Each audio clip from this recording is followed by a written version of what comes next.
Hello friends, welcome back to my YouTube channel only chemistry. पाठीमागच्या व्हिडिओमध्ये आपण electronegativity कशी असेल, त्याचे डेफिनेशन काय असेल, पिरियडमध्ये काय चेंजेस होतात किंवा ग्रुपमध्ये काय चेंजेस होतात हे आपण त्या ठिकाणी पाहिलेलं आहे. आता नेक्स्ट आपण पाहणार आहे केमिकल प्रॉपर्टी. आपण फिजिकल प्रॉपर्टीमध्ये ट्रेंड्स पाहिले.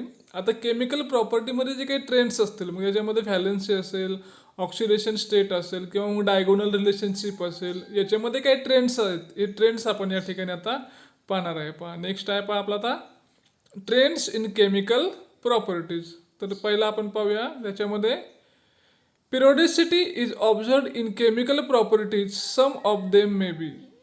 ज्याप्रमाणे आपण फिजिकल प्रॉपर्टीमध्ये ट्रेंड्स पाहिल्या, ॲटॉमिक साईज डिक्रीज होते, इन्क्रीज होते, इलेक्ट्रोनिगेटिव्हिटी डिक्रीज होते, इन्क्रीज होते, म्हणजे त्याचे काही ट्रेंड्स असतात, त्या ट्रेंड्स आपल्याला केमिकल प्रॉपर्टीमध्ये सुद्धा पाहायला मिळतात. तर कोणत्या केमिकल प्रॉपर्टी आहेत? तर first one is a valency or oxidation state and the second one is a diagonal relationship. अशा दोन प्रॉपर्टी आहे याच्यामध्ये आपल्याला पाहायला मिळते. तर पाहूया आपण periodicity of valence and oxidation state. Valency आणि ऑक्सिडेशन स्टेटमध्ये काय आहे व्हॅलन्सी कशाला म्हणतो आपण? It is the combining capacity of the element. It can be understood in terms of electronic configuration. व्हॅलन्सीमध्ये काय कंबायनिंग कॅपॅसिटी आहे. एखादा इलेमेंट्स असेल तो किती अदर इलेमेंट बरोबर कंबाईन होतो, and this number indicate that the valency of that element. It can be understood कशापासून समजून घेऊ शकतो आपण? It can be understood in terms of electronic configuration. Valency of representative elements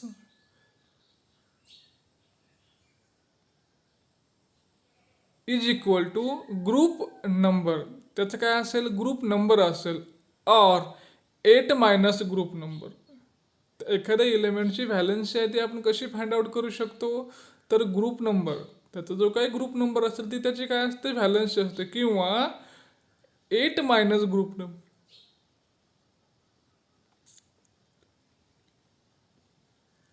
valency of representative element are as follows.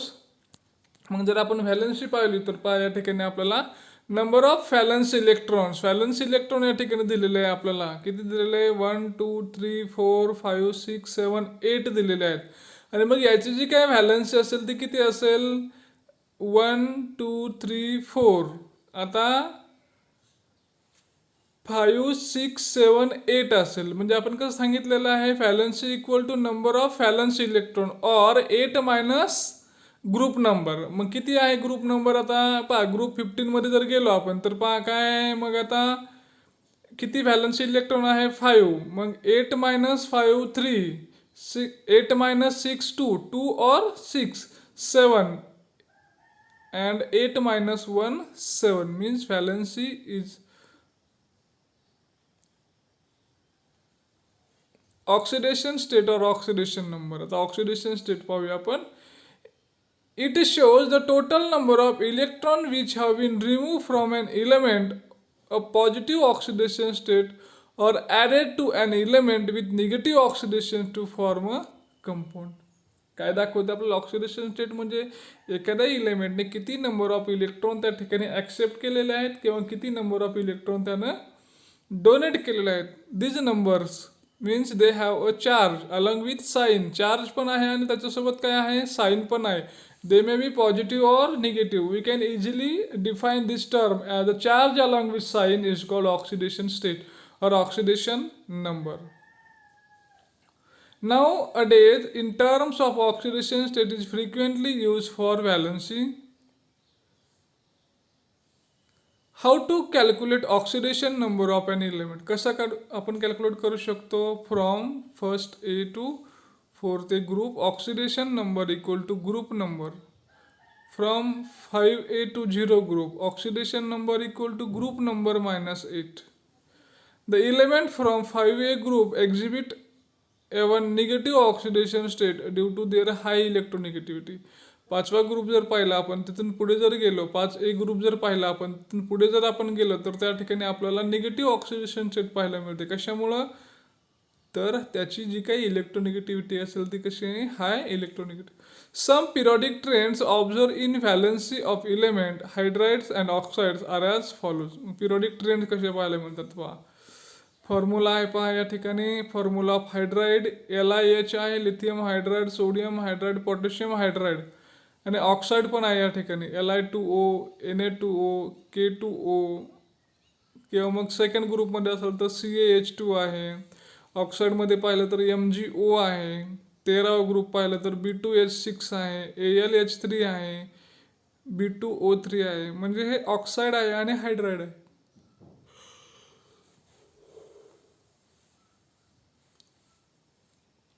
What is the valency of first A group element. काय असेल first A group इलेमेंटची, तर त्याची काय असेल, 1 असेल पहा. What is the valency of 5A group element. 5व्या ए ग्रुपची इलेमेंटची काय असेल valency. It may be 3 or 5. Means number of valence electron 5 आहेत आणि 8 - 5 3.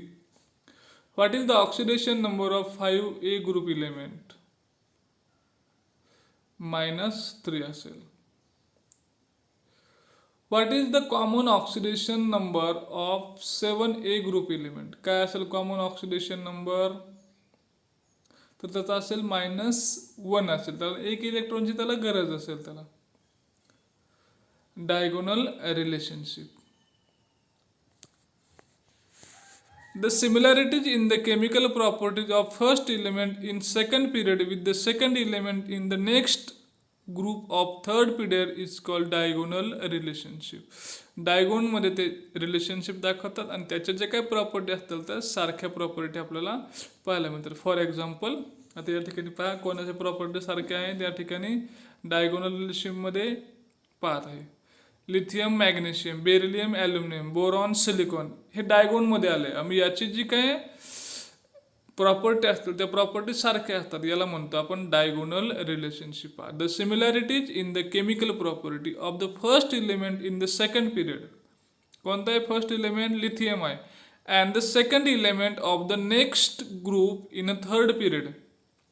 थर्ड पिरियड मधला नेक्स्ट इलेमेंट आहे, याच्यासोबत काय आहे त्याची सिमिलर केमिकल प्रॉपर्टी आहे, याला म्हणतो आपण diagonal relationship. This is due to similar polarising power of corresponding cations. हे कशामुळे झालं, तर ते जे काय कॅटायन्स आहे या कॅटायन्सची पोलरायझिंग पॉवर आहे ती कशी आहे, सिमिलर आहे. For example polarising power equal to ionic charge divided by ionic रेडियसचा स्क्वेअर असेल.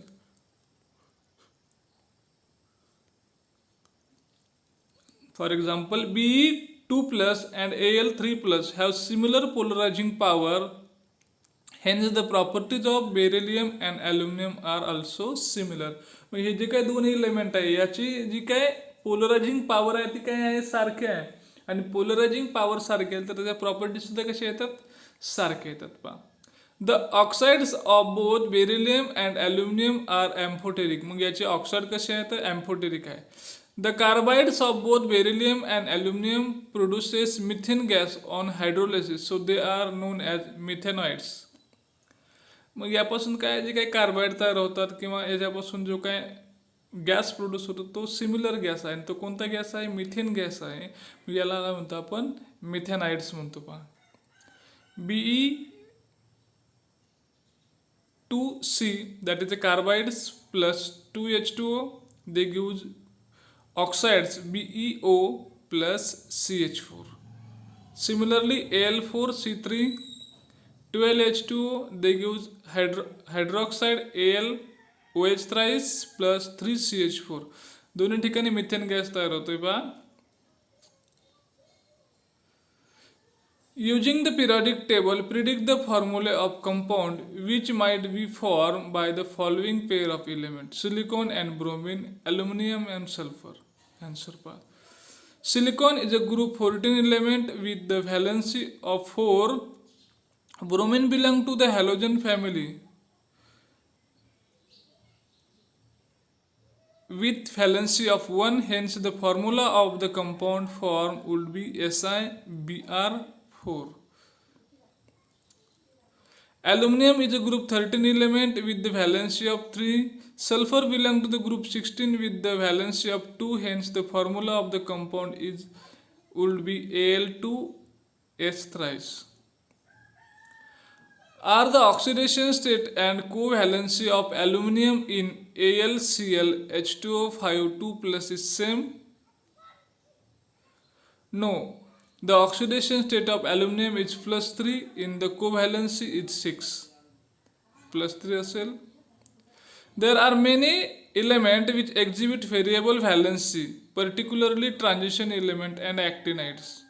वेगवेगळे element वेगवेगळी valency दाखवतात. Considering the atomic number and position in the periodic table, arrange the following element in the increasing order of metallic character. Metallic character नुसार त्याची arrangement करा. Metallic character increases down in a group and decreases along the period as we move from left to right. Hence, the order of increasing metallic character is a phosphorus, silicon, beryllium, magnesium, and the sodium is highly metallic. MCQs आहेत पहा. Which period element exhibit diagonal relationship? First and second period, second and third, first and third, second and fourth. तर second and third आपल्याला diagonal relationship दाखवतो पहा. पोलरायझिंग power equal to काय आहे पोलरायझिंग पॉवरचा formula? तर ए असेल, बी असेल, सी असेल का डी असेल. तर याचा जो काय फॉर्म्युला असेल तो काय आहे पहा. या ठिकाणी आपण पाहिलेला आहे ionic charge divided by ionic रेडियसचा स्क्वेअर आहे. Next, what are methanides? Methanides कशाला म्हणतो आपण? Oxides of beryllium and aluminum, carbides of beryllium, aluminum, magnesium, carbides of beryllium and aluminum, and carbides of beryllium and magnesium. तर आपण कार्बाइड्सच्या reactions पाहिले कशाच्या? Beryllium आणि ॲल्युमिनियमच्या. त्याच्यापासून काय बनते? एकापासून ऑक्साईड बनते आणि एकापासून हायड्रॉक्साईड बनते आणि त्याचा जो काय बाय प्रोडक्ट असेल तो काय मिळतो आपल्याला? CH4 मिळतो. म्हणून त्याला आपण काय म्हणतो? मिथेनाइड्स म्हणतो पहा. Periodic trends in chemical reactivity. Chemical रिॲक्टिव्हिटीमध्ये काय ट्रेंड्स असतील ते आपण पाहूया आता. The chemical reactivity of an element can be best explain in its reactions with oxygen and halogen. हे जे काही केमिकल रिॲक्शन्स असतील ते आपण कशा दाखवतो? तर त्याच्या रिॲक्टिव्हिटीनुसार दाखवत असतो पहा. Here we shall consider the reactions of element with oxygen only. Reaction कशाबरोबर घेतो? फक्त आपण ऑक्सिजन बरोबर घेतो पहा. When element combine with oxygen, oxide of element are form. Oxygen बरोबर जर कंबाईन झालं तर त्याचं काय तयार होतंय? ऑक्साईड त्या ठिकाणी तयार होते. पण नेचर ऑफ ऑक्साईड, ऑक्साईडचं कसं नेचर असेल? What R oxide? ऑक्साईड म्हणजे काय? The binary compound of element with oxygen are called oxide. Oxide बरोबर कंपाऊंड असेल तर त्याला आपण म्हणतो ऑक्साइड्स म्हणतो. The oxide of the element are classified into 3 types on the basis of their behaviour. 3 टाइप्समध्ये त्याचं आपण कन्वर्जन केलेलं आहे. टाईप त्याचे acidic oxide, basic oxide, and the third one is a amphoteric oxide. Means they are not acidic, not a basic. Acidic oxide. In general non metallic oxide are acidic in nature. Non मेटलचे जे oxide असतात ते कसे असतात? Acidic in nature असतात. For example Cl2O7, SO3, N2O5 means they combine with oxygen. They are called as oxide. These oxides dissolve in water to give acid. To confirm it, use blue litmus paper which turns to red. मग या ठिकाणी ते oxide आहेत हे जर आपण वॉटरमध्ये dissolve केले तर त्याच्यापासून आपल्याला ॲसिड मिळतं. टू कन्फर्म इट, हे कन्फर्म करण्यासाठी आपण काय करतो? Blue litmus paper which turns to red. Blue litmus काय होतो? रेड होतो. Acidic oxide Cl2O7 plus H2O, they gives HClO4, that is a perchloric acid. N2O5 H2O, they gives HNO3, that is the nitric acid. So these oxides are called acidic anhydride. Next, basic oxides. In general, metallic oxides are basic in nature. For example, Na2O, CaO. These oxides dissolve in water, gives to base. त्याच्यापासून आपल्याला base मिळतो. For example Na2O plus H2O, they gives NaOH. CaO plus H2O, they gives CaOH. So these oxides are called basic anhydrides. त्याला आपण म्हणतो basic anhydrides. And third one is the amphoteric oxide. In general, Metalloids oxides are amphoteric oxide in nature. They have both acidic as well as basic character. For example, Al2O3, As2O3, GeO2, Sb4O6, etc. They react with both acid as well as bases. Some of the metallic oxide are also amphoteric in nature. Al2O3 plus 6HCl, they give twice of AlCl3 plus H2O plus.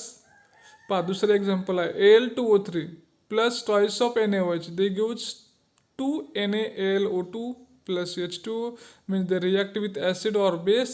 Some of the non-metallic oxide are neutral, they don't react with acid as well as base. CO, N2O, NO.